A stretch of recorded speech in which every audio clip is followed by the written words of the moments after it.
Começa agora um programa que traz tudo sobre o livro mais lido em todos os tempos. Apresentamos O Som do Livro.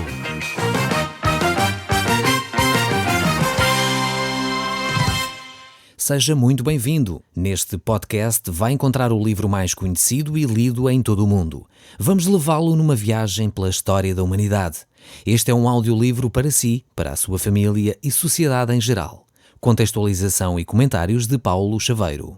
Eu sei que nós temos aqui muito sumo para retirar deste capítulo e por isso mesmo eu gostaria de continuar a aprofundar o texto bíblico que nós encontramos aqui neste capítulo 1 do livro de Romanos. Nós estamos no verso 14 e já analisamos desde o 1 até o 13, mas eu gostaria de continuar a aprofundar, como eu já disse, estes textos bíblicos. Se você tiver uma Bíblia, eu recomendava vivamente que a pudesse abrir e assim nós poderíamos juntos olhar para os textos. Diz assim a palavra do nosso Deus: Pois sou devedor tanto a gregos como a bárbaros, tanto a sábios como a ignorantes. O texto bíblico aqui, quando fala de bárbaros, ele refere-se aos romanos, pois faz esta separação entre os gregos e os romanos, ou entre os gregos e aqueles que não são gregos. Temos que entender que a expressão aqui, gregos, representava também o centro cultural, o centro da sabedoria daquela época. Então, a ideia de gregos e bárbaros é aqueles que estão com conhecimento e aqueles que estão sem conhecimento, aqueles que são sábios e aqueles que são ignorantes. Aqui temos estes paralelos ligados. Quando é utilizada a palavra gregos, tem a ver com a sabedoria. Quando é utilizada a palavra bárbaros, tem a ver com a ignorância. Então esta era realmente a ideia do apóstolo Paulo ao escrever estes textos aqui. Por outro lado, ele começa por dizer que é devedor. Certamente o apóstolo Paulo não tinha dívidas para com os gregos, nem com os romanos, nem com os bárbaros. Certamente ele não passou em lojas, em Atenas ou coisas do género, onde comprou coisas a crédito. Não tem nada a ver com essa ideia. Não. Aqui a ideia de ele ser devedor tem a ver com um compromisso, em primeiro lugar, que o apóstolo Paulo assumiu com o próprio Cristo. Não é tanto um compromisso para com os homens, mas um compromisso que ele assume com Cristo. E que compromisso é este? Este compromisso tem por base a sua fé, o seu relacionamento com Deus. Ele certamente, ao desenvolver o seu relacionamento com Deus, compreendeu que a boa nova que ele tinha recebido, esta boa mensagem de Deus, deveria ser então entregue a todas as pessoas. E ele compreendeu realmente a dimensão do relacionamento com Deus. Por isso mesmo, ele se torna devedor para com aqueles que ainda não conhecem esta mesma mensagem. E é exatamente por isso que, numa certa altura, ele diz: ai de mim se não pregar o Evangelho. Ou seja, ele estava tão decidido a anunciar esta boa notícia que realmente ele considerar-se-ia com uma dívida para com os outros, ficaria em dívida para com outros caso não o fizesse. Por outro lado, ele usa uma outra expressão, num outro texto, onde ele diz: o amor de Cristo me empurra, me constrange a anunciar esta mensagem. Então ele era empurrado por causa do amor de Cristo. Ele estava em dívida para com aqueles que não conheciam o Evangelho, exatamente por causa desse compromisso que ele havia assumido com o próprio Cristo. Nós vemos ainda multidões que estão sem Cristo, sem rumo. Muitos ainda vivem realmente em trevas, não têm esse relacionamento profundo com Cristo. E é necessário que essas pessoas possam chegar ao conhecimento de quem Deus é. Como seria bom se os cristãos hoje em dia assumissem este mesmo papel, assumissem este mesmo compromisso com Deus, de serem devedores para com Deus, de serem servos de Deus, de estarem ao dispor de Deus de uma forma tão marcante que se sentiam constrangidos, se sentiam empurrados a anunciar o amor de Cristo. É nesse sentido que realmente nós ficamos com uma dívida, nós ficamos como devedores, quer a gregos, quer a bárbaros, quer a sábios, quer a ignorantes. Então é necessário que nós entendamos qual é o nosso papel para podermos avançar com esta mensagem boa que Deus tem para nós de uma forma integral, de uma forma comprometida.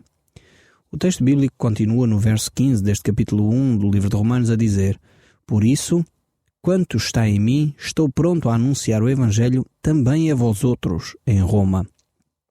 Notamos aqui que neste momento, quando o apóstolo está a falar, está a escrever, ele considera-se também devedor para com estes romanos. E por isso mesmo ele se dispõe, digamos assim, entre aspas, a pagar esta dívida e ir até Roma. No que dependia dele, ele estava pronto para pagar esta dívida. Por isso ele diz: da minha parte eu estou disposto a ir ter convosco. Portanto, é exatamente essa disposição que o apóstolo Paulo manifesta ao escrever esta carta à igreja em Roma. O verso 16 ainda nos diz: pois não me envergonho do Evangelho, porque é o poder de Deus para a salvação de todo aquele que crê, primeiro do judeu e também do grego. Visto que a justiça de Deus se revela no Evangelho, de fé em fé, como está escrito: o justo viverá pela fé.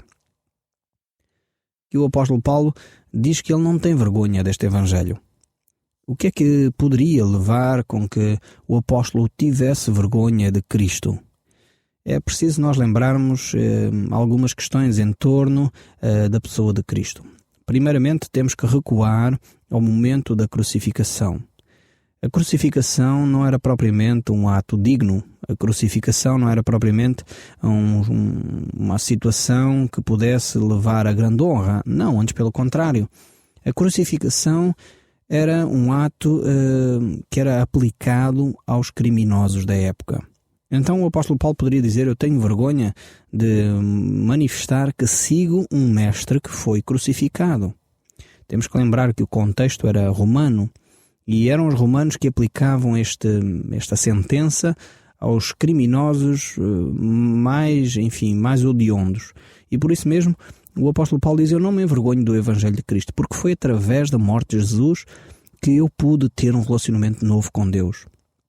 Através de um ato vergonhoso, de um ato que a sociedade considerava que, era mau, que eu passei a ter uma vida e uma vida eterna. Então este era o primeiro aspecto. Um segundo aspecto que eu creio pelo qual o apóstolo Paulo dizia que não se envergonhava do Evangelho é que naquela altura o cristianismo ainda estava numa fase embrionária, numa fase muito recente. Não havia, por um lado, grandes templos, grandes, monumentos erigidos ao cristianismo.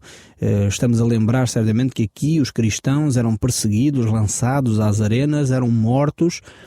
Infelizmente, anos mais tarde, um pouco mais tarde do que esta carta, os cristãos eram queimados vivos por causa simplesmente de serem cristãos. Então é neste contexto romano, contexto de discriminação, um contexto de perseguição, que o apóstolo Paulo diz que ele não tem vergonha do Evangelho de Jesus Cristo. Infelizmente, muitos cristãos assumem ter vergonha do Evangelho de Cristo. Não compreendem a dimensão do poder deste Evangelho. E por isso se envergonham, deixam de dizer que são cristãos. Alguns dizem: não posso dizer que sou seguidor de Cristo, eu não posso dizer que leio a Bíblia. Algumas pessoas que se dizem cristãs na nossa sociedade agem desta forma discriminatória. Porque há outros cristãos que leem a Bíblia, eles acham que tu és cristão e lês a Bíblia. Mas nós cristãos não lemos a Bíblia. Nós cristãos não fazemos. E ficam admirados que há cristãos comprometidos realmente com Deus que leem a Bíblia, têm de o fazer. E era bom que a nossa sociedade deixasse de lado esta vergonha de ser cristão, deixasse de lado esta vergonha de ter acesso a um relacionamento profundo com Deus. Talvez você possa dizer, como o apóstolo Paulo: eu não me envergonho do Evangelho de Cristo, eu não me envergonho de ler a Bíblia, eu não me envergonho de orar, falar com Deus, eu não me envergonho de reconhecer o meu pecado, eu não me envergonho de perceber que é Cristo que perdoa os meus pecados através da sua morte na cruz, através da sua ressurreição. Não me envergonho de assumir isso. Talvez você precise de afirmar, como o apóstolo Paulo, que não tem vergonha. E não tem vergonha por quê? Porque a palavra de Deus diz que este Evangelho é o poder de Deus para a salvação de todo aquele que crê. A palavra poder, e é importante nós voltarmos aqui à palavra original para compreendermos a dimensão, o impacto que estas palavras têm.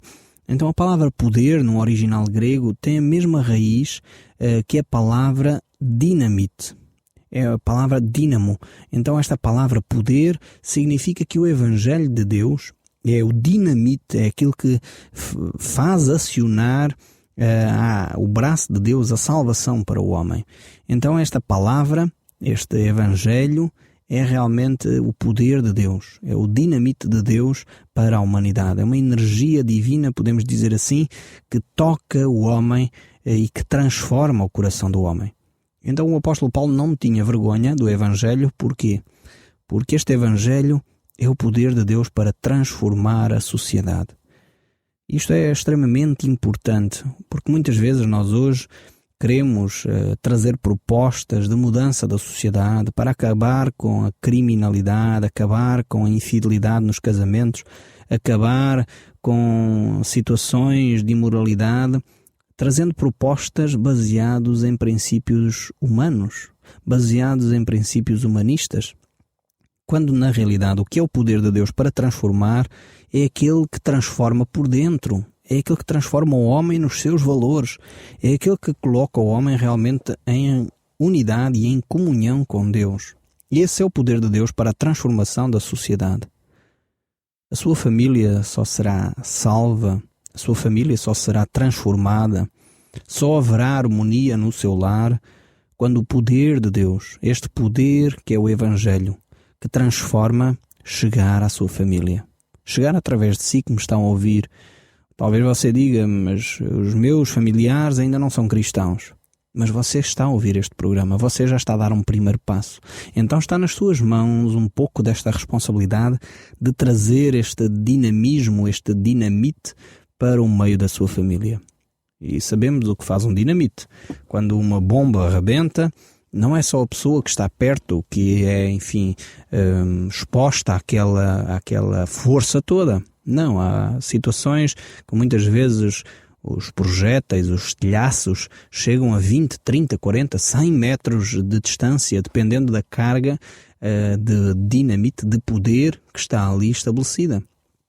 Então, se você se dispõe nas mãos de Deus, provavelmente a sua família vai começar a sofrer, aqui no bom sentido, os estilhaços de você se colocar debaixo do poder de Deus. Então você está com uma grande responsabilidade dada por Deus. Você pode experimentar o poder de Deus para a salvação do homem. Pode experimentar este poder que transforma a sua própria vida e a vida dos seus familiares. Eu creio que a nossa sociedade vai ser transformada quando os cristãos puderem viver, experimentar no seu próprio dia a dia o poder de Deus para a salvação. Não basta trazer medidas cosméticas, medidas que vão transformar ligeiramente os comportamentos. Isso é uma ação comportamentalista. Deus quer transformar realmente a natureza do homem, não só os comportamentos. Os comportamentos vão ser transformados a partir do momento que a natureza do homem é transformada. E isso acontece pelo poder de Deus, por este dinamite em ação que Deus coloca no coração do homem para transformar o seu ser. Isto acontece porque? Simplesmente porque o homem reconhece que sem Deus nada é capaz de fazer. Ou seja, não sou eu que no meu esforço sou capaz de me transformar a mim próprio. Não. Aliás, o apóstolo Paulo, na carta aos Gálatas, no capítulo 3, ele diz que os Gálatas estavam a experimentar isso, queriam se aperfeiçoar na sua própria carne. Ele diz, Gálatas insensatos, quem é que vos fascinou? Quem é que vos enganou? Começaram na fé e agora querem se aperfeiçoar na carne? Isto é algo que muitas vezes os cristãos querem fazer. Querem que o seu aperfeiçoamento aconteça no esforço, no seu próprio poder. Mas o que o apóstolo Paulo nos diz aqui, e diz também na carta aos Gálatas, é que é o poder de Deus que nos transforma. E para isso simplesmente temos de crer. Temos de depositar a nossa fé nos pés de Jesus Cristo, no seu ato sacrificial na cruz, que para alguns é vergonha, mas também no seu ato de ressurreição, onde ele assume todo o poder sobre a vida e sobre a morte. E onde ele sobe aos céus, onde ele está entronizado, dizendo que realmente ele é Senhor sobre todas as coisas. Então isto é importantíssimo nós entendermos aqui esta ideia do poder de Deus para transformar. Este poder de Deus começa por transformar primeiramente os judeus e também os gregos. E esta ideia aqui de primeiramente os judeus é simplesmente porque foram os judeus o berço desta ação de Deus. Foi através deles que Jesus Cristo chegou. E por isso mesmo eles tiveram primeiramente a oportunidade de ouvir esta mensagem. Eles ouviram esta mensagem em primeira mão. E por isso, primeiramente os judeus. Não quer dizer que há aqui uma prioridade, ou seja, que sempre ao longo da história os judeus têm que ter o privilégio primeiro. Não é nesse sentido. É no sentido que eles foram os primeiros a acolher esta mensagem. Isto foi um facto. No dia de Pentecostes, quando o apóstolo Pedro pregou, lá em Atos capítulo 2, quem ouviu em primeiro lugar o Evangelho foram judeus que habitavam no Império Romano por toda a parte, judeus que estavam a morar em vários lugares do Império Romano, e eles foram os primeiros a levar este poder de Deus àqueles que não conheciam. Mais tarde, então sim, os gregos, ou generalizando ainda mais, os gentios, aqueles que não eram judeus, tiveram o privilégio de conhecer a Cristo. Pois a mensagem do Evangelho não era só para uma nação, era transversal a todas as etnias, transversal a todas as culturas, transversal a todos os povos. Ou seja, Deus quer relacionar-se com todos, sejam eles brancos, negros, amarelos, vermelhos. Deus quer se relacionar com todas as raças, todos os povos. Deus ama todas as culturas. Não há uma cultura melhor ou uma cultura pior. Não há uma cultura que Deus ame mais do que outra. Não. Deus ama a todos por igual. E é por isso que o Evangelho de João, no capítulo 3, no verso 16, é um verso tão citado aqui por mim, porque realmente ele é fundamental nas Escrituras. Ele diz que Deus amou o mundo de tal maneira que deu o seu Filho unigênito, para que todo aquele que nele crê não pereça, mas tenha a vida eterna. Ou seja, Deus não ama só uma cultura, não ama os ocidentais em detrimento das culturas africanas ou dos orientais ou daqui ou dali. Não. Tire essa ideia da sua mente pensando que os ocidentais são favorecidos em relação a outros. Não tem nada a ver com isso. Deus ama de igual modo todas as culturas. Por isso ele diz naquele texto que eu acabei de citar que ele ama o mundo de tal maneira que ele deu Jesus para todos os povos, todas as culturas. E isto é necessário que seja dito, é necessário que nós possamos compreender. Mas agora nós chegamos ao verso 17. Eu quero continuar a leitura deste texto bíblico e diz: visto que a justiça de Deus se revela no Evangelho de fé em fé, como está escrito, o justo viverá pela fé. Eu já li este versículo, mas eu queria ter voltado a ele exatamente porque aqui está uma declaração da maior importância. É que a justiça de Deus, em primeiro lugar, se revela de fé em fé. Essa justiça é revelada de fé em fé, ela é revelada em primeiro lugar no Evangelho, no que se refere à justiça que nos salva, esta justiça divina. O homem, para ser salvo, precisa de compreender que ele estava em perigo em algum momento, porque senão, onde não há perigo, não há razão de salvação. No entanto, aqui Deus diz que ele salva o homem de fé em fé, ou seja, a justiça de Deus é aplicada de acordo com a nossa fé. Então não tem a ver com a nossa prática só, não tem a ver só com as nossas ações, porque muitas vezes nós pensamos que as nossas ações é tipo crédito bancário, ou seja, se eu fizer uma boa ação, ajudar uma velhinha a atravessar a passadeira, então o meu saldo vai aumentar. Se eu depois, numa determinada altura, falar a verdade, o meu saldo vai aumentar. Entretanto, se eu fizer uma mentira, disser uma mentira, então ali o meu saldo vai diminuir. E nós pensamos que a nossa contabilidade com Deus é baseada nisto. Nas nossas ações que são meritórias ou ações que vão entrar em descrédito. Mas o que Deus diz aqui é que a sua justiça vai ser aplicada de fé em fé. Ou seja, quando eu confio no sacrifício de Jesus Cristo, a ação de Deus, a justiça de Deus é colocada na pessoa de Jesus Cristo. Por mais que eu me esforçasse no meu dia-a-dia, enfim, tivesse atenção a tudo aquilo que eu devo fazer, eu nunca conseguiria ter um saldo bancário, entre aspas, das minhas ações capaz de satisfazer o meu débito, capaz de satisfazer o meu saldo negativo. Eu nunca conseguiria amealhar suficientemente boas ações para sair dos vermelhos no meu saldo negativo. E é exatamente por isso que eu pego na minha dívida e digo: Senhor, está aqui. Eu confio que a morte e a ressurreição de Jesus Cristo é capaz, única e suficiente para pagar a minha dívida. E é exatamente por isso que Jesus Cristo, quando estava na cruz, gritou: Deus Pai, está consumado, tudo está pago.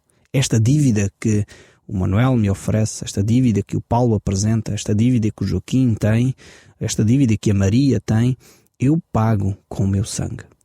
É por isso que nós podemos depositar a nossa fé em Cristo Jesus, e é por isso que a justiça de Deus se manifesta de fé em fé. Porque o justo, na realidade, vive pela fé. Então, não é só uma atitude imediática para ter a vida eterna com Deus, mas é uma ação constante e diária. E eu tenho de viver dessa forma diariamente. Mais uma vez, eu já citei esse texto em Gálatas, porque ele é muito claro, em Gálatas 3, que muitas vezes nós queremos começar a caminhada com Deus, na nossa fé, baseado neste ato meritório de Cristo, mas pensamos que depois podemos comprar os favores de Deus através das nossas ações. De forma alguma.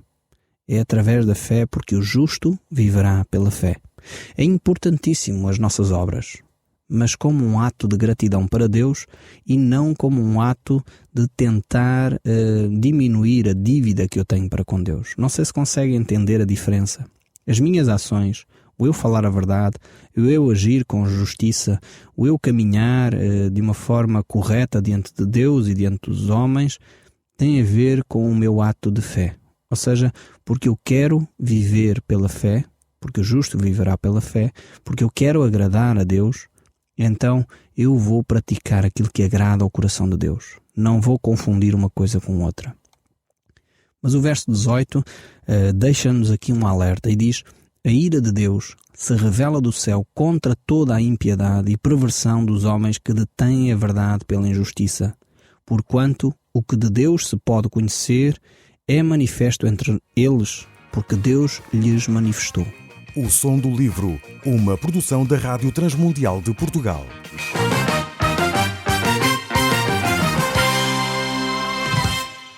RTM. Conhece todos os nossos programas em rtmportugal.org.